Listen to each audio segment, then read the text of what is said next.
Thank you for tuning into another video from JRM Recaps. Today we will be discussing the 2008 film, Jumper. Hope you enjoy. Spoilers ahead.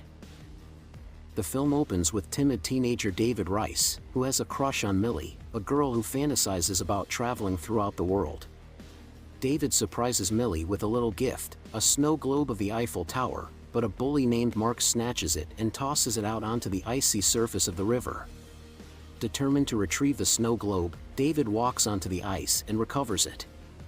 He waves back to the group and suddenly falls through the ice, and is quickly swept away from the opening by the current. It is certain that the freezing cold water and lack of air would end up killing David. However, out of nowhere, David is in the library lying down in between the bookcases, in a large gush of gallons of water, gasping and alive. He walks home, drenching wet, where his dad yells at him. David goes into his room, putting a chain on the door, but when his irate dad kicks it open, there is just a whirl of wind. David has vanished from the room. He winds up in the damp walkway of the darkened library, and understands he has magically teleported there once more. It occurs to him that he at long last found a way to completely change his life and to get away from his current situation, the same way his mom deserted the family when he was only 5 years old. He teleports home and recovers a little reserve of cash and a couple of possessions. Before David leaves town, he stops outside Millie's home. She is sure that David is dead but doesn't find any support from her mom. She hears a commotion outside and cautiously steps out into the yard where she finds the snow globe sitting on the swing set. At that point, Millie realizes David is alive, but is not answering any of her phone calls. The following day he is riding on a bus to the city, where he finds a cheap room to rent. David tries to learn how to control his power by practicing in a nearby park. Then, in the middle of the night, he robs the bank he was casing earlier, by teleporting straight into the vault. He laughs when he realizes there is way too much cash to fit in the one bag he brought, so he teleports back to his hotel for another bag, and repeats the process until his room is flooded with cash and he lies on a bed of it. At that point, the mysterious man named Roland shows up to the investigation at the bank and claims to be from the NSA. Roland seems remarkably unsurprised by this locked door burglary. It is obvious that he knows about teleportation abilities, and is involved with a powerful group of people that want to track David down. Years have gone by and David now has an expensive city condo, filled with photos of his worldwide voyages, and a little vault room loaded with cash. He finds joy in the pleasures of life wherever they are, surfing in Fiji, eating on the top of the Sphinx in Egypt, or picking up a young lady in a British bar. He even teleports from one spot to another in this home, instead of walking the shortest distance, and ignores the troubles of normal people trapped in rising floodwaters, shown on the TV. His tranquility is disturbed by the appearance of Roland, whose electrical weapon with wires stops David from teleporting.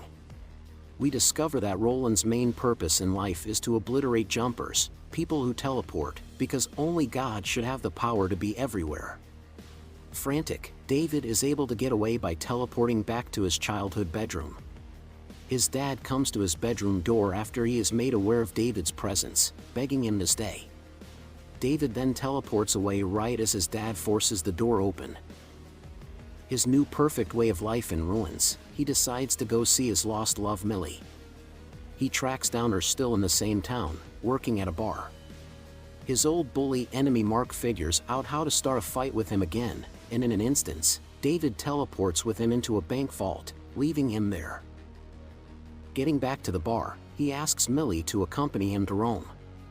She is shocked, but since it is her dream, she chooses to go along. When they arrive in Rome, he enjoys her company as he shows her around the ancient city, but is frustrated when they see the Colosseum is closed. Opposed to turning around and coming back another day, he walks around the corner. When Millie catches up with him, he is already holding a door open to let her in. As they continue on with their private tour, David keeps on opening doors from the inside, until they attempt to reach the ground floor. Out of nowhere, he is surprised by another jumper named Griffin, who lets him know that he's not the only jumper, and that there is an entire team of people like Roland called Paladins, who are trying to kill jumpers. All of a sudden, two Paladins show up.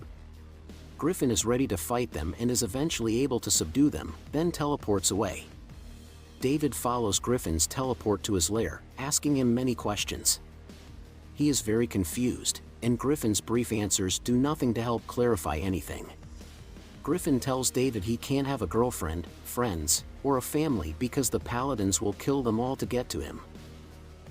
David gets back to Millie and agrees to leave, and they escape away from authorities inside the Coliseum, only to be arrested outside. David doesn't jump and advises Millie to return to the hotel, but she refuses. Hours later, David is still being questioned by the authorities, who are keeping him there and holding his passport until a few other officials get there. Unexpectedly, a lady shows up, advising him to get out and leave Millie behind, informing David how much time he has to escape. He recognizes her from his childhood pictures, then remembers that she is his mom. He then finds Millie and brings her to the airport, then tells her he can't return home with her. Meanwhile, Roland has been given the opportunity to speak with Mark, whom David left in a bank vault. Mark, worn out from constantly having to tell his story to disbelieving authorities, explains who David is, and everything he knows about him.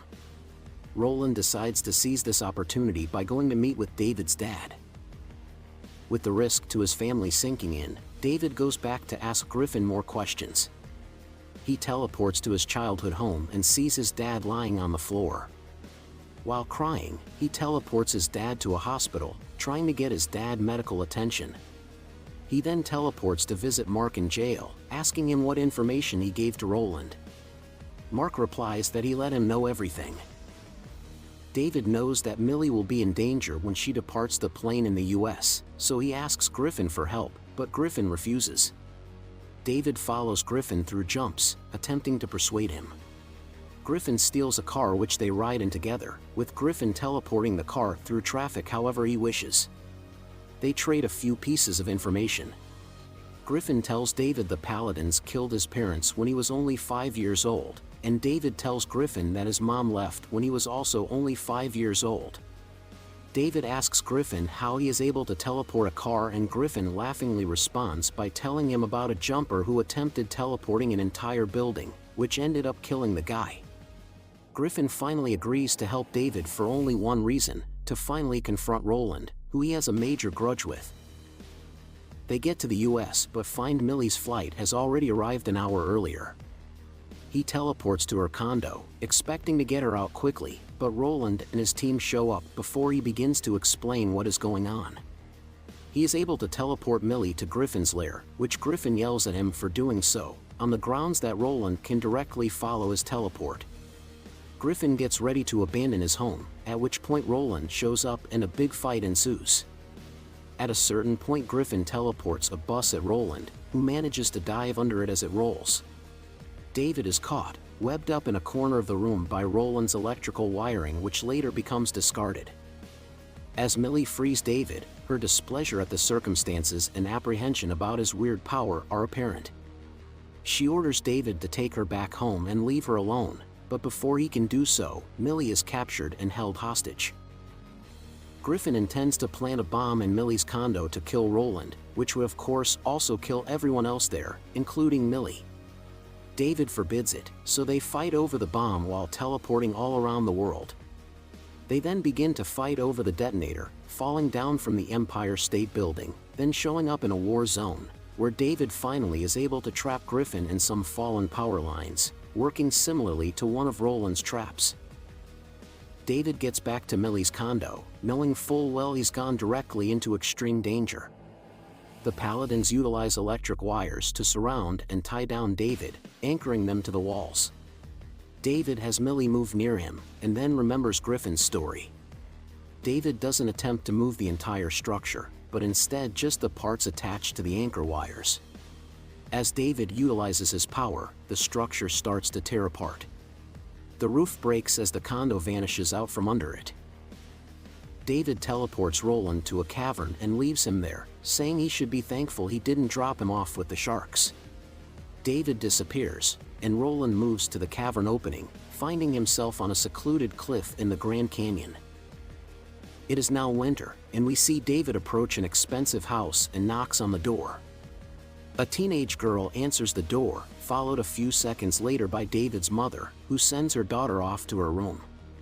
David is there to figure out what everything means, and why she abandoned him as a young child. She explains that she is a paladin herself, and when he did his first teleportation at 5 years old, she couldn't take it upon herself to kill him, so she left him because she loved him. He says she should do more for him now, to which she responds that she is because she is going to give him a head start. At which point, David understands he will not get anything more from her. David walks away from the house where Millie meets him outside. He asks her where she would like to go, and she says, "Surprise me." Then they teleport away. Thank you for watching our recap. If you enjoyed this video, please be sure to hit the thumbs up button and subscribe for future videos. Also, try some of our other videos displayed on screen.